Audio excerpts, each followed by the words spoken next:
आ गए आप 12th में। अब आपको चाहिए होगा चैप्टर का एक्सप्लेनेशन। सारे चैप्टर्स अच्छे से कोई यूट्यूब पे समझा दे, क्योंकि स्कूल में तो उतना ध्यान जाता नहीं है हमारा, हम घर पे सेल्फ स्टडी करना चाहते हैं। बहुत सारे बच्चों का अलग अलग रीज़न होता है, तो उनके लिए मैं एक चैप्टर बनाई हूँ जिसमें मैं आपको नोट्स भी प्रोवाइड करूँगी। नोट्स के साथ मैं आपको सारे पॉइंट समझाऊंगी, एग्जाम के इंपॉर्टेंट क्वेश्चन बताऊँगी, साथ ही साथ इस चैप्टर का शॉर्ट रिवीजन भी कराऊंगी। और साथ आपको और डीप में रिवीजन चाहिए तो मैं वो डीप में भी कराऊंगी। बस आप लोग को मुझे कमेंट करना पड़ेगा। ये वीडियो नॉर्मल है, मतलब इसमें मैं पूरा चैप्टर समझाऊंगी। अभी क्वेश्चन वगैरह मैं नहीं इसमें करवाऊंगी। जब मैं इसका शॉर्ट रिवीजन करवाऊंगी तो मैं इसमें सारे इंपॉर्टेंट क्वेश्चन आप लोग के लिए शेयर कर दूँगी। तो ये जो नोट्स मैंने आपके लिए बनाया है वो चैप्टर का नेम है nature and signification of management. Meaning क्या है? Management meaning achievement are determined goal of the unit with minimum time and cost by making the best uses of available resource. अब देखो इसमें क्या बताया गया, मैनेजमेंट का मतलब क्या है? किसी चीज़ को अचीव करना, जो मैंने पहले से गोल डिसाइड किया होगा उस चीज़ को अचीव करना, वो भी यूनिट यानी जो हम रॉ मटेरियल्स यूज़ करें ना, कम से कम यूनिट और कम से कम टाइम में। मतलब जैसे कि अगर मुझे गोल है मेरा कि 12th में मुझे 99 लाना है, तो उसके लिए मैं अगर स्मार्ट स्टडी करूँ तो कम से कम टाइम लगेगा, उसके लिए मुझे मैनेजमेंट करना पड़ेगा ना। तो उसी तरीके से बोला गया है कि मैनेजमेंट वो है जिससे हम अचीव कर सकते हैं प्री डिसाइडेड गोल और कम से कम यूनिट और कम से कम कॉस्ट में, bye making the best use of available resource. मतलब जितने भी रिसोर्स हमारे पास प्रेजेंट है उसी से एक बेस्ट बना सके।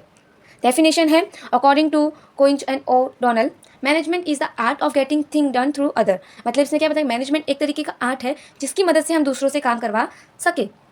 Nature of management universal process, universal accept the management not only required in industry. Universal जो है वो यहाँ तक एक पॉइंट है, ठीक है।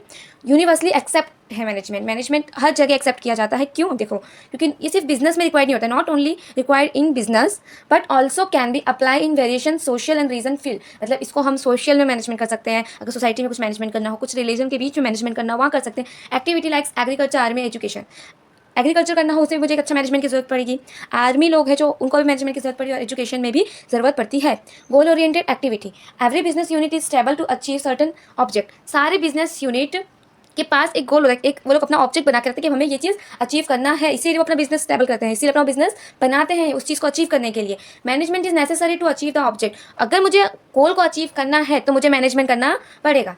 Group activity, management is a collective activity. Management है ना एक ग्रुप एक्टिविटी जिसमें ग्रुप की जरूरत पड़ती है। कोई एक चीज़ या एक पर्सन कभी भी मैनेजमेंट नहीं कर पाएगा। कैरिड आउट बाय 2 और मोर पीपल, इसके अंदर एक से ज़्यादा लोग, दो से ज़्यादा लोग होने चाहिए तब जाके मैनेजमेंट होगा। अगर मैं काम कर रही हूँ तो मैं किसके ऊपर ऑर्डर दूंगी, किसका मैनेज करूंगी, इसलिए मुझे मेरे से एक से लेके 2 से ज़्यादा लोग होने चाहिए, मतलब 2 और उनसे ज़्यादा लोग होने चाहिए, तभी वो ग्रुप एक्टिविटी में काउंट होगा। ग्रुप एक्टिविटी मैनेजमेंट का नेचर है। Then they achieve predecided object, तब जाके वो अचीव कर पाएंगे predecided object. Continuous process management, ये मैनेजमेंट है, उसके ऐसे मैंने प्लस कर दिया क्योंकि बहुत ज़्यादा लेंथी हो रहा था। इस कंटिन्यूस प्रोसेस, मैनेजमेंट कैसा प्रोसेस है? Continuous process. Once begin start then difficult to continuous, मतलब अगर इसे एक बार स्टार्ट कर दिया तो इसे बंद करना डिफिकल्ट है। ऐसा क्यों बोला जा रहा है, देखिए समझिए। अगर मैंने एक ऑब्जेक्ट डिसाइड किया था, वो ऑब्जेक्ट मिल जाएगा तो क्या मैं तभी मैनेजमेंट करना बंद कर दूंगी? मैं तभी सोचना बंद कर दूंगी। उसके बाद क्या होगा, मेरा बिजनेस अगर एक बार कोई चीज़ अचीव कर लेगा तो मैं कुछ नया गोल बनाऊंगी, मैं उसे अचीव करने के लिए पीछे भागूंगी। तो achieve the object, the new object and target are decided by the business. अगर मैंने अचीव कर लिया जो ऑब्जेक्ट मेरा था, तब मैं न्यू ऑब्जेक्ट और न्यू टारगेट को डिसाइड कर लूंगी अपने बिजनेस के लिए। Human process, production are useless without man. अगर मुझे प्रोडक्शन करना है तो इंसानों के बिना पॉसिबल नहीं है। Management is done by the human being, management इंसानों के द्वारा ही किया जाता है। It is a human process which done by the man, ये एक तरीके का ह्यूमन प्रोसेस है जो इंसानों के द्वारा होता है। Decision process, it is the function of management, ये भी एक फंक्शन है मैनेजमेंट का। Management has to take decision constantly will managing business. Management को हमेशा हर टाइम डिसीजन लेना पड़ता है मेरे बिजनेस को, क्योंकि कब मुझे कब क्या सोचना पड़ जाए, कब कौन सी प्रॉब्लम आ जाए, हमें नहीं पता होता। तो डिसीजन जो है वो कंटिन्यूसली हमको कभी ना कभी बीच में हमें लेना पड़ता ही है। No work can be done without taking decision, कोई भी वर्क डिसीजन के बिना हो ही नहीं सकता है। Science, art and profession, science, management has its own principle rule many rights consult management as a science. देखो इसमें क्या है, मैनेजमेंट के पास भी खुद का रूल है, खुद की प्रिंसिपल है, जैसे कि साइंस में होता है, साइंस में भी खुद का रूल और प्रिंसिपल होता है। इसके लिए से कंसिडर किया गया है कि मैनेजमेंट भी साइंस जैसा है। आर्ट, वर्क डन बाय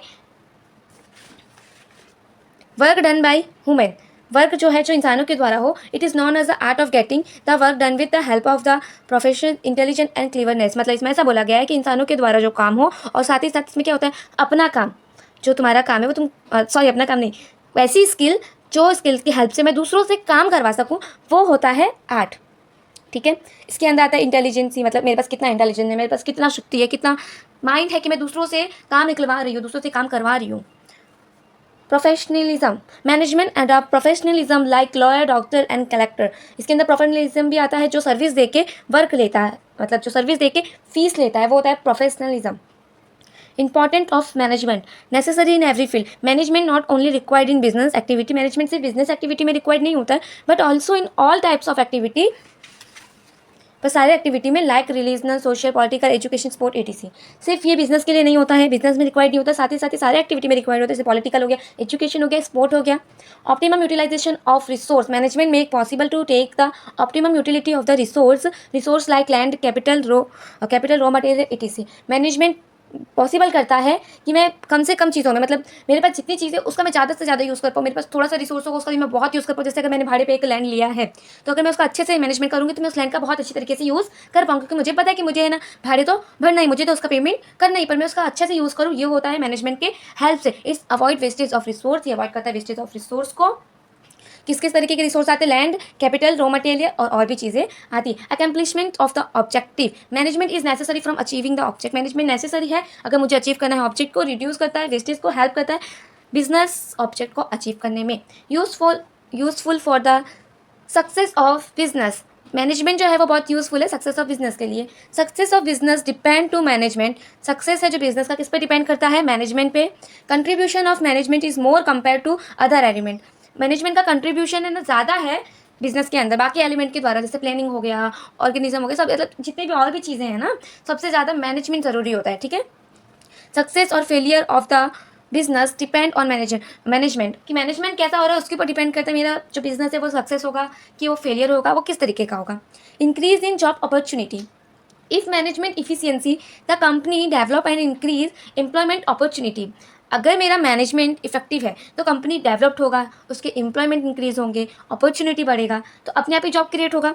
अगर एक व्यक्ति है वो मैनेजमेंट अच्छे से कर रहा है तो उसका बिजनेस बढ़ रहा है, तो वो नया बिजनेस खोलना चाहेगा, नया बिजनेस खोलेगा तो उसमें भी उसको लोगों की जरूरत पड़ेगी, तो देखा जाए तो एम्प्लॉयमेंट अपॉर्चुनिटी वो क्रिएट कर रहे हैं। मैनेजमेंट और not efficient then the business close and unemployment create.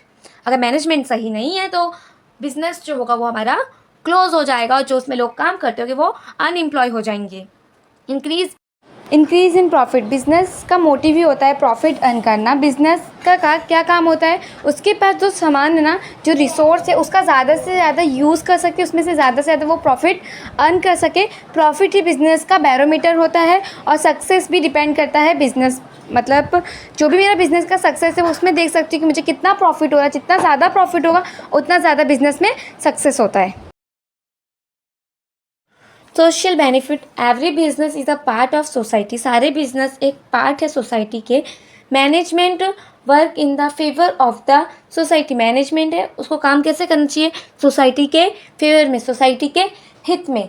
Success of any business increase the wealth and welfare of society, अगर कोई बिजनेस की सक्सेस हो रही है तो उसकी संपत्ति, उसकी इज्जत, उसका वेल्थ, उसका वेलफेयर, उसका भला, सब कुछ होगा, ठीक है। वेल्थ यानी संपत्ति बढ़ना, वेलफेयर यानी भला होना, ठीक है। तो अगर कोई बिजनेस बढ़ रहा है तो जो उधर की सोसाइटी होगी ना उसका भी वेल्थ इंक्रीज होगा, मतलब वहाँ पे लोगों को काम मिलेगा, पैसे मिलेंगे और वेलफेयर भी इंक्रीज होगा, क्योंकि और भी जो सर्विस होता है ना, अगर कोई अच्छी जगह है जहाँ पे कुछ नया स्टार्ट की जा रही है तो इंफ्रास्ट्रक्चर फैसिलिटी और अच्छी करनी पड़ती है उस जगह की, तो वेलफेयर हो जाएगा सोसाइटी का। They provide goods at responsible rate which result in to welfare the entire society. इसमें क्या लिखा गया, अगर मैं जो मेरा गुड वो रेस्पॉन्सिबल रेट में दूँ, मतलब कम से कम रेट में दूँ, लो प्राइस में दूँ, तो क्या होगा, इससे सोसाइटी का वेलफेयर होगा, है ना।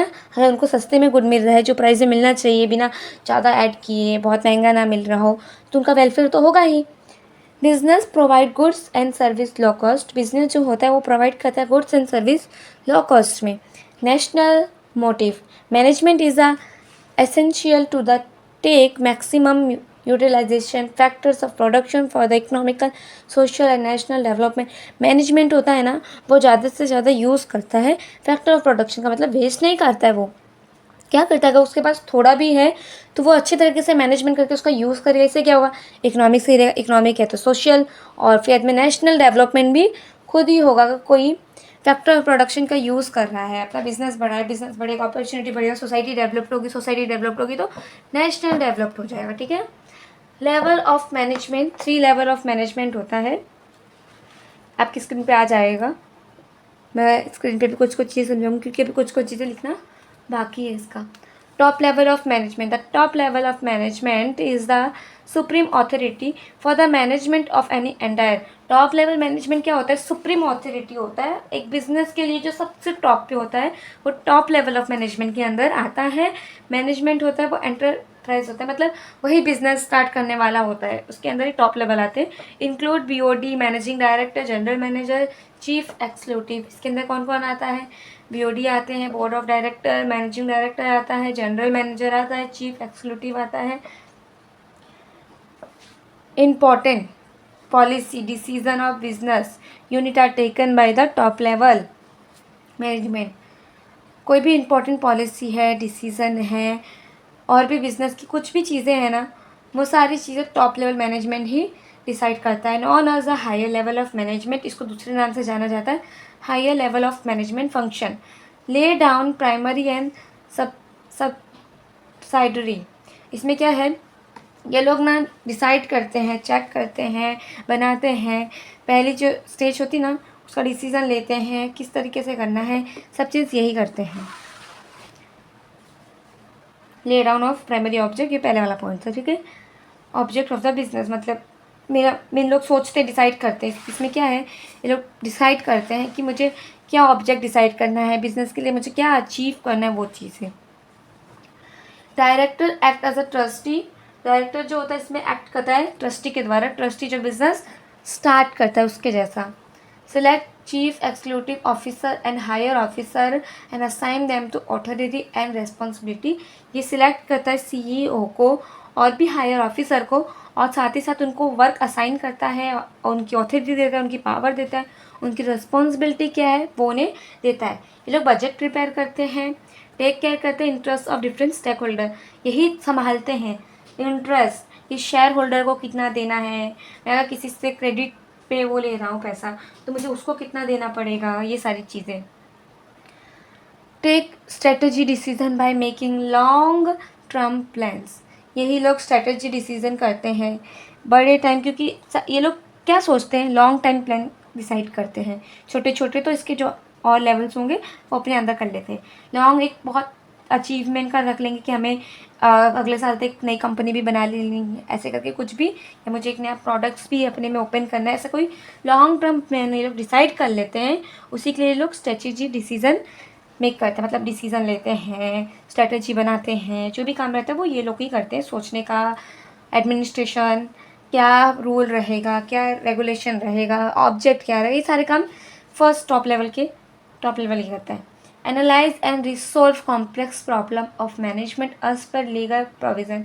ये एनालाइज करते हैं, सॉल्व करते हैं कॉम्प्लेक्स प्रॉब्लम, मैनेजमेंट अच्छे से हो, मैनेजमेंट के अंदर कोई प्रॉब्लम ना हो, लीगल प्रोविज़न को देख देख के ये लोग सारे रूल रेगुलेशन भी बनाते हैं और उसी के द्वारा ये लोग का पूरा काम होता है। Plan for enterprise its implement at to supervising it's.